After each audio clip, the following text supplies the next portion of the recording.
यह कहानी है एक ऐसे लड़के की जिसने 21 साल की एज में 360 करोड़ रुपए की कंपनी खड़ी कर दी। 21 साल की एज में बहुत से लोग कॉलेज में होते हैं या किसी जॉब की तलाश में होते हैं, लेकिन रितेश अग्रवाल ने यह साबित कर लिया कि स्टार्टअप की कोई एज नहीं होती। वो रोज 16 घंटा काम करते थे।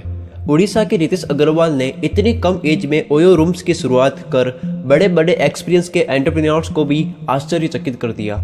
रितेश की इच्छा आईआईटी में एडमिशन लेने की हुई, जिसकी तैयारी करते वह कोटा है। कोटा में पढ़ाई के साथ में जब भी हॉलीडेज होती थी खूब ट्रैवल करते थे। यही उनके ट्रैवल में इंटरेस्ट बढ़ने लगा और आगे जाकर बहुत फायदेमंद हुआ। कोटा में ही उन्होंने एक बुक लिखी थी, Indian engineering colleges, a complete encyclopedia of top 100 engineering colleges. इस बुक को फ्लिपकार्ट पर बहुत पसंद किया गया।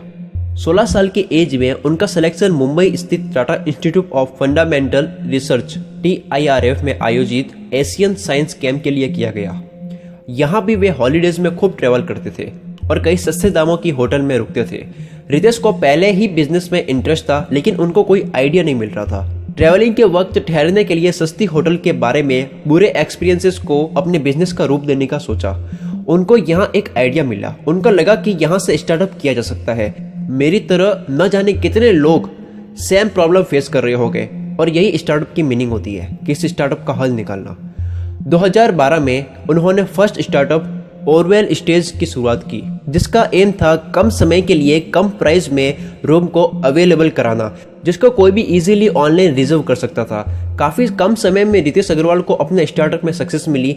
वेंचर नर्सरी कंपनी से 30 लाख का फंड भी मिल गया था। वो और बारीकी और ध्यान से काम करने लगे, लेकिन पता नहीं क्यों उनका ये बिजनेस मॉडल जितनी उम्मीद करी थी उतना प्रॉफिट देने में सक्सेस नहीं रहा। ऑलवेज स्टेज घाटे में चला गया और एंड में कंपनी को बंद करना पड़ा। लेकिन वो पर्सन रुका नहीं।